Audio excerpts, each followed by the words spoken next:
Hello दोस्तों, कैसे हैं आप सभी? बढ़िया एकदम। तो लॉ की दुनिया में आपका स्वागत है। तो चलिए, आज इस लेक्चर नंबर 8 में हम सभी जानने वाले हैं जो कंडीशंस ऑफ मैरिज हैं, जो शादी विवाह होती है उसकी जो कंडीशंस हैं। उसमें हम लोगों ने पहला पढ़ लिया था मोनोगेमी, दूसरा हम लोगों ने देखा था मेंटल कैपेसिटी। जो आज हम लोग बात करने वाले हैं वो है क्या?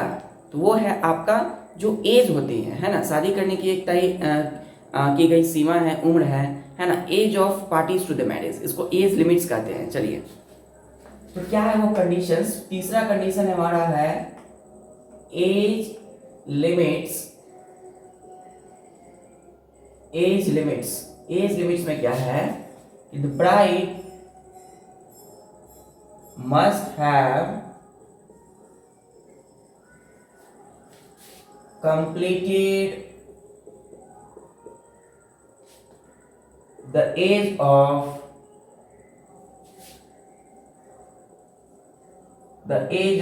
18 years of girl. The bride must have completed the age of 18 years and bridegroom must have completed the age of 21 years. तो क्या यहाँ कहा जा रहा है कि जो एज लिमिट्स है, कहा गया है कि जो ब्राइड जो वधु होती है वो क्या होती है, उसकी जो उम्र सीमा होनी चाहिए शादी की, वो है 18 ईयर्स। 18 वर्ष भी यदि किन्हीं की हो गई है, किसी भी गर्ल्स की, तो वो शादी की कर सकती है, वो शादी कर सकती है कोई भी गर्ल। और यदि कोई जो अगर मेल है, अगर उसकी उम्र 21 वर्ष हो गई है तो वो शादी कर सकते हैं इसके अकॉर्डिंग। तो जो ब्राइड है, जो दुल्हन है, उसकी उम्र कितनी होनी चाहिए? मस्ट हैव कंप्लीट, वो कितनी उम्र कंप्लीट कर लेनी चाहिए? उसकी उम्र हो जानी चाहिए 18 ईयर्स, है ना। The bride must have completed the age of 18 years and जो ब्राइड रूम है, जो दुल्हा है, उसकी जो उम्र होनी चाहिए must have completed the age of 21 years. Prior to the act,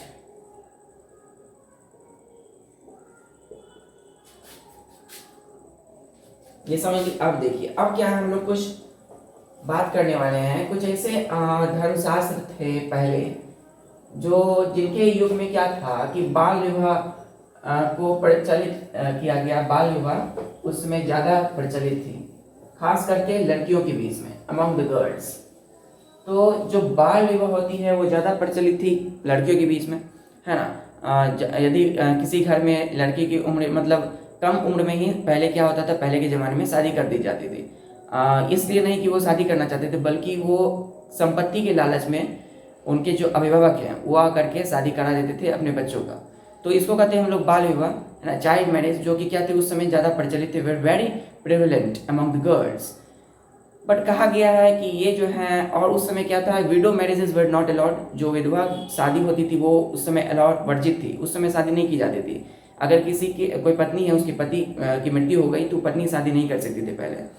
और बाल विवाह के रेस्टोरेंट एक्ट आई बाद में इन 1929 में। तो 1929 में लगभग तकरीबन उसी समय जो है चाइल्ड मैरिज रेस्टोरेंट एक्ट आई। उसके बाद इस एक्ट ने प्रिस्क्राइब किया as limits of 14 years of a girl and 18 years of a boys for marriage. शादी होने के लिए जो इस एक्ट ने एक नियम लागू किया कि 14 ईयर्स होनी चाहिए गर्ल्स की और 18 ईयर्स किसकी, बॉयज़ के लिए होनी चाहिए फॉर मैरिज करने के लिए, शादी करने के लिए। फिर क्या है, सब्सिक्वेंटली आगे धीरे धीरे जो है कुछ बदलाव हुए, एज लिमिट्स जो है गर्ल्स का बढ़ा दिया गया 14 से 15 ईयर्स। ठीक है, इसका इफेक्ट, इसके जो परिणाम हुए, क्या हुआ कि मैरिज जो है solemnized contrary to the above provision. ये सारी जो हैं हम लोगों ने प्रावधान जो भी बातें की, इज नाइदर वॉइड और नॉर वॉइडेबल। ना तो ये कुछ इसमें कोई भी तथ्य सम्मिलित है वैसी चीज़ें जो मान्य कहलाए कि नहीं, शादी जो है वैध है। क्योंकि उम्र जो है एक सटीक उम्र निर्धारित नहीं हो पा रही थी कि शादी करने के लिए एक तय मतलब एक सही उम्र क्या है शादी करने के लिए। एक विवाह जो होती है उसके लिए एक सही उम्र क्या है। तो ये डिसाइड नहीं हो पा रही थी तभी। इसके लिए बहुत सारे प्रावधान भी जो है खाली हो गए, है ना। अमानवीय करणीय कहलाए, है ना, वाइडेबल कहलाए, वाइडेबल मैरिज कहलाए। फिर क्या है, प्रियर टू द एक्ट, बहुत सारे एक्ट आने से पहले prior to act child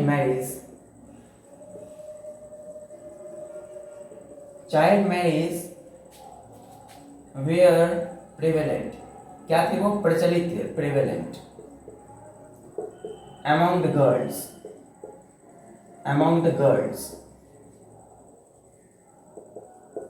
the girls। फिर क्या है, and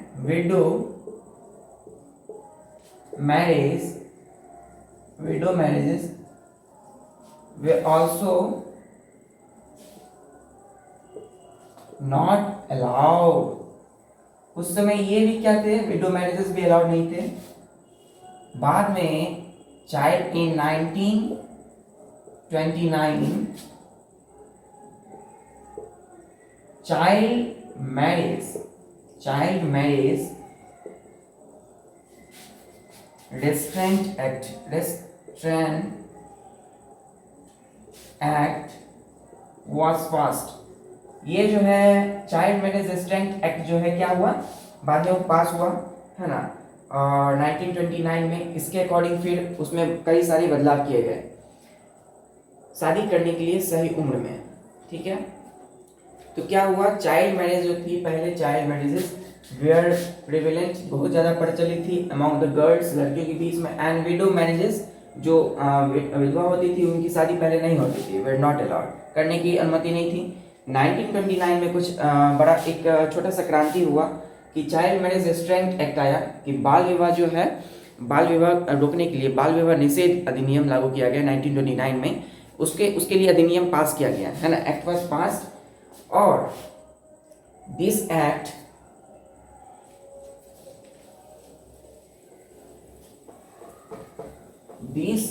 was prescribe as limits. इसने क्या किया, ये जो एक्ट था, this act prescribe the age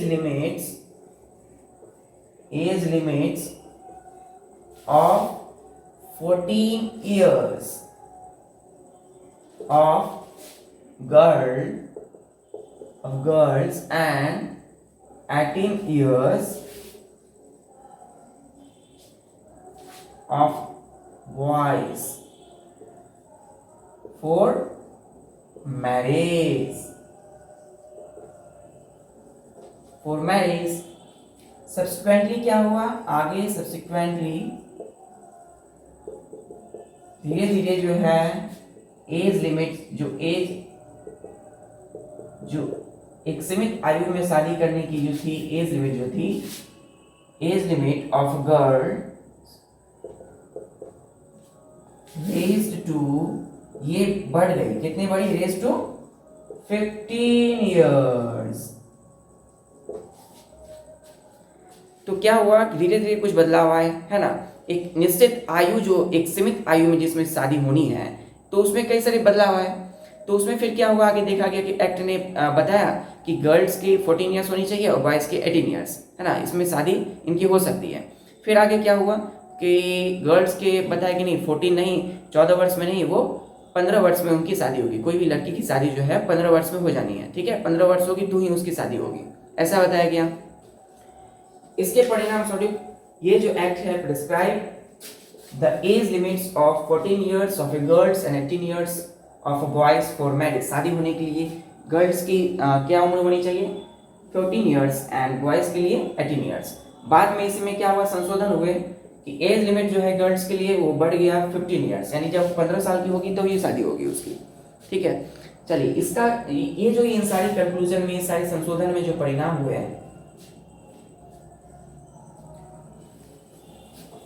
the effect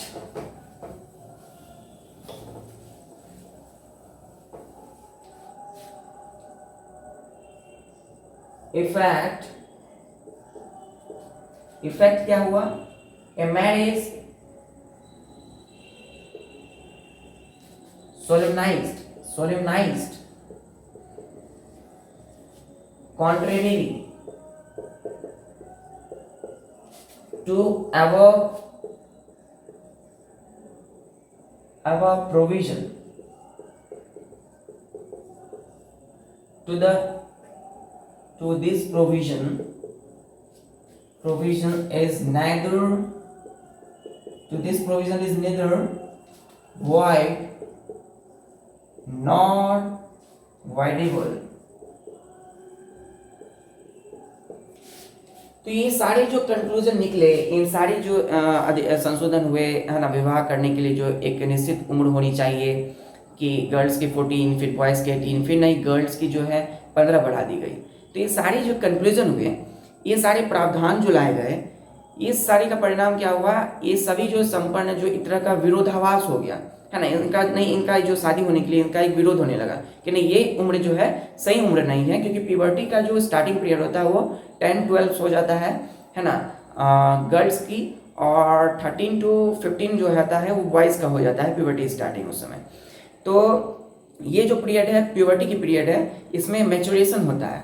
तो इस समय जो है एक सटीक उम्र नहीं हो पाई संशोधन में, जिसके कारण जो इफेक्ट्स वो बहुत ही सही नहीं था, और जो कि खालीपन रह गया कुछ ना कुछ उसमें संशोधन में। तो चलिए आगे देखते हैं क्या हुआ।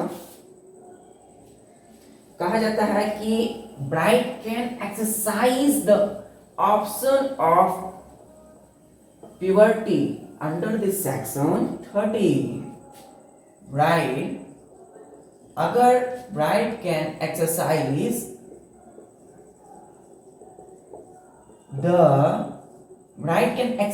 The option of puberty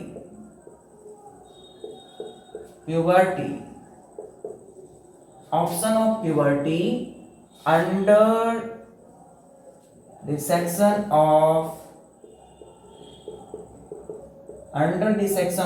30। ठीक है, क्या हुआ कि बाल विवाह समझ सकते हैं ना, बाल विवाह यानी कि छोटे में बच्चे में ही शादी करा देना, ये कौन सा है, मतलब ये एक कोई ना कोई रूल्स नहीं थी उस समय। पहले के ज़माने में जो रूढ़िवादी लोग थे है ना, अनपढ़ लोग, अशिक्षित लोग है ना, खुद को दिखाने में ज़्यादा रहते थे, जानते कुछ भी नहीं थे है ना, मतलब शिक्षा के क्षेत्र में बिल्कुल भी पिछड़े थे। रूढ़िवादी मतलब क्या, जो पुराने विचारों के थे, पुराने ख्यालात के थे है ना, सो कॉल्ड पीपल। तो उस समय के जो लोग थे उन सभी का जो है एक कुछ लालची स्वभाव के लोग थे है ना, लालची इसको कहते हैं, लोभी आ जाता है उनमें। तो संपत्ति के लालच में आकर के जो पेरेंट्स होते थे पहले के ज़माने में, लोग शादी जल्दी करा देते थे ताकि उनको जो है दहेज के रूप में है ना संपत्ति मिल जाए और शादी हो जाए। तो एक ड्रॉडी सिस्टम जो कि दहेज प्रथा, जो कि आज क्या है, आज के ज़माने में हम लोग जानते हैं कि उस पर वर्जित चल रही है, निषेध लगाया जा रहा है ना, जहाँ भी देखा जा रहा है ड्रॉडी सिस्टम इस तरह की चीज़ों को, वहाँ हम क्या कर रहे हैं, उसका विरोध कर रहे हैं, ड्रॉडी सिस्टम को है ना, दहेज प्रथा को रोक रहे हैं। तो इस सारी जो है ना, पहले इन सारी जो है कुप्रथा चली आ रही थी, जिसमें हमारा बाल विवाह आ जाता है, दहेज प्रथा हो जाती है। तो ये सारी चीज़ें कहीं ना कहीं लोगों में एक मानसिकता जो है विकसित कर रही थी।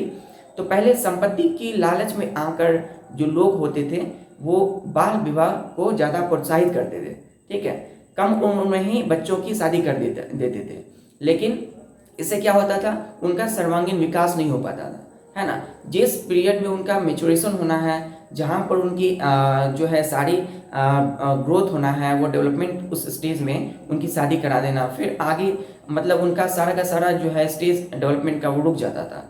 तो इन सब को देखते हुए जो पहले थे, अगर वो शादी करते थे, बाल विवाह कर देते थे, तो बाल विवाह करने के साथ क्या होता था, जो अगर अपनी मर्जी से अगर बाल विवाह कर लिए हैं तो उनके लिए भी छोटी सी सजा दी जाती थी, सादा कारावास की है ना। 15 डेज का सादा कारावास दी जाती थी और 1000 रुपये जुर्माने के तौर पर उनको दी जाती थी। तो ये उनके लिए सजा का प्रावधान था पहले भी है ना, कुछ थोड़ी से दंड उनके लिए भी दी गई थी। चलिए देखते हैं हम लोग। तो यही है, bride can exercise the option of puberty under the section of 13 section जो सेक्शन है हमारा आर्टिकल, उसमें क्या है, हम लोग ने देखा है कि जो प्यूबर्टी स्टेज है उसके ऑप्शंस को अगर अपनाना चाह रही है कोई भी वधु तो वो अपना सकती है सेक्शन 13 के अकॉर्डिंग। और person concern are liable for simple imprisonment, for simple imprisonment, इम्प्रिंसमेंट,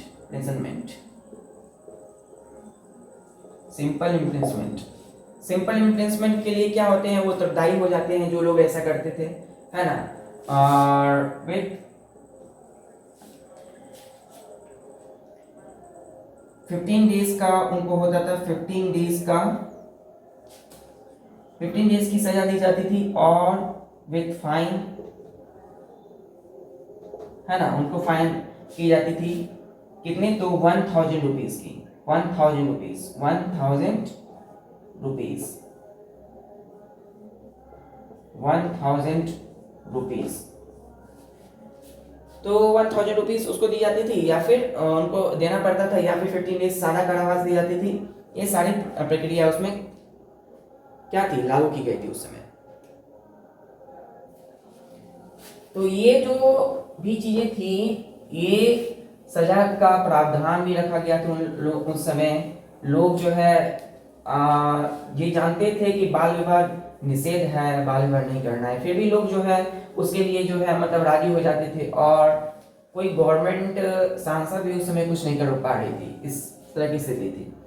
तो इतने होने के बावजूद भी उन सब के लिए भी छोटे से जो है दंड का प्रावधान लागू किया गया, जिसमें क्या था कि उनको 15 डेज सजा कारावास और 1000 रुपीज उनको देना होता था, ठीक है।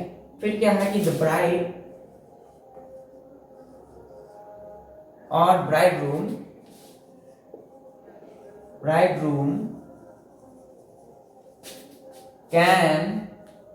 bridegroom has option to cancel the marriage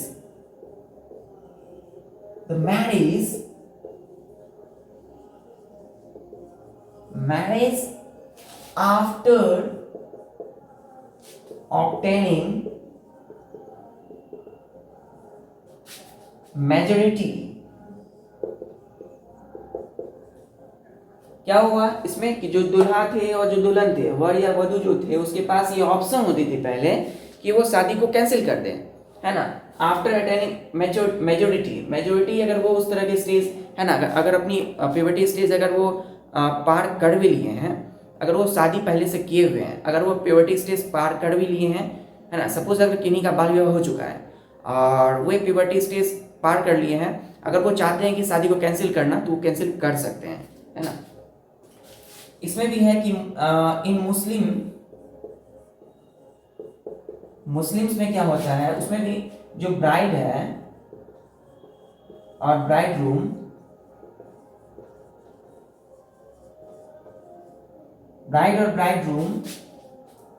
can revoke, वो रद्द कर सकते हैं, रिवोक द मैरिज, वो क्या कर सकते हैं, वो शादी विवाह को रद्द कर सकते हैं after attaining puberty, after attaining puberty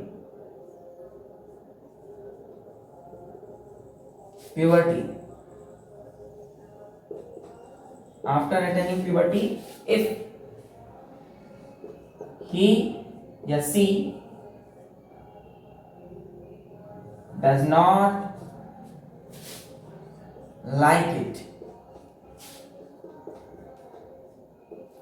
क्या हुआ यहाँ पर कि मुस्लिम समुदाय में भी, हमारे हिंदू समाज में क्या था, इस बाल विवाह अगर हो गई है, बाल विवाह होने के पश्चात जो विवाह के बंधन में बंध गए, वर वधू की अगर प्यूबर्टी स्टेज आ गई, उसके बाद अगर वो चाहते हैं शादी नहीं करना चाहते, है ना, शादी के बंधन में नहीं रहना चाहते हैं, तो शादी को कैंसिल कर सकते हैं, है ना। क्यों, क्योंकि मुस्लिम समुदाय में भी ऐसा होता है कि जो ब्राइड है, जो ब्राइडरूम, जो वर वधू होते हैं, वो रद्द कर सकते हैं शादी को अगर वो इसको पसंद नहीं करते तो, ठीक है।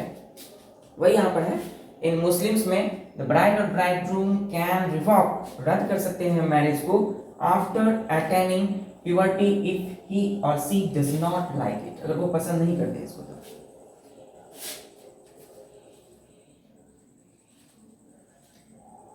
फिर क्या है, ये सारी जो है सिलसिला इस बाल विवाह के क्रम में घटित हुई, और आज हम जान रहे हैं कि बाल विवाह पूर्ण रूप से जो है लगभग में निषेध हो चुका है हमारे। हाँ, इस तरह की जो भी चीज़ें हैं समाज में व्याप्त है ना, कुप्रथाएं, इसमें बाल विवाह, दहेज प्रथा, इन सभी को हम जैसे जो है जागरूक समाज के जो हैं हम सभी क्या है कर्णधार, हम सभी एक जागरूक समाज के जो व्यक्ति हैं हम सभी रोक सकते हैं। हम सभी में इतनी जागरूकताएं तो होनी ही चाहिए कि हमारे समाज में कहीं भी इस तरह की घटनाएं हो रही है तो उसे हम रोकें। बाल विवाह में क्या है कि यदि हो जाती है तो उसके बच्चे का तो सर्वांगीण विकास रोक ही जाता है, और देश का जो आर्थिक स्थिति है इकोनॉमिकली वो अशिक्षित हो जाएंगे, शिक्षा तो ग्रहण करेंगे नहीं वो। बाद में क्या है कि देश पर भी एक तरह का बोझ बन जाएंगे वो, रोजगार के लिए भी उनके लिए एक आपदा स्थिति पैदा हो जाएगी, है ना। तो ये सारी स्थिति जो है को देखते हुए बाल विवाह कहीं ना कहीं हमारे समाज में एक कुप्रथा बन चुकी थी, और जो कि आज पूर्ण रूप से समाप्त हो गई है। कुछ एकाध दो मतलब बिरले ही ऐसे होंगे कहीं ना कहीं कि बाल विवाह कहीं प्रचलित होगी, लेकिन हमारा ये कर्तव्य बनता है कि हम बाल विवाह जैसी चीज़ों को रोकें, है ना, और जिससे समाज में जो है एक नया जागरूकता फैले, है ना, समाज शिक्षित हो, हम शिक्षित होंगे तभी जाकर के हम ऐसी चीज़ों को रोक सकते हैं। चलिए हम सभी जो है इंटरेस्टिंग वे में बाल विवाह, इसको हम कहते हैं चाइल्ड मैरिज एक्ट के बारे में पढ़े, जो 1929 में लागू किया गया था, है ना। आज हम लोगों ने देखा age limits to the marriage, है ना। क्या देखा हम लोग? एज लिमिट देखा मैरिज करने के लिए, यानी शादी करने के लिए जो तय उम्र सीमा है ना, जो उचित आयु क्या होती है, आयु, है ना, शादी करने के लिए। तो गर्ल्स के लिए जो होती है वो 18 ईयर्स एंड बॉयज़ के लिए जो होती है वो 21 ईयर्स होती है, ठीक है। उसके बाद जो चाइल्ड मैरिज रिस्ट्रिक्ट एक्ट आई, उसने क्या किया, प्रिस्क्राइब किया, है ना, अलग अलग उम्र बताई, गर्ल्स के लिए क्या है, बॉयज़ के लिए क्या है ना। फिर सेक्शन 13 में देखा कि जो है वधू जो होती है वो यूज़ कर सकती है, एक्सरसाइज कर सकती है ना, प्यूबर्टी को, अगर वो प्यूबर्टी स्टेज में है तो उसी स्टेज को वो अपना सकती है, शादी को छोड़ सकती है, ठीक है। फिर मुस्लिम समुदाय में जिस प्रकार वर वधू अपनी शादी को रद्द कर सकती है, उसी प्रकार हमारे हिंदू समाज में भी ये अधिकार है, किसी भी वर या वधू को वो अगर अपनी मेजोरिटी कर ली है, प्यूबर्टी स्टेज में पूर्ण कर ली है, तो भी वो शादी को त्याग सकती है, शादी के बंधन को तोड़ सकती है। तो चलिए इस तरह से हम लोग कंडीशंस ऑफ मैरिज को देख चुके हैं। आगे हम लोग देखने वाले हैं और भी मैरिज करने के लिए वो कौन कौन से कंडीशंस हैं। चलिए पढ़ाई करते रहिए। All the very best.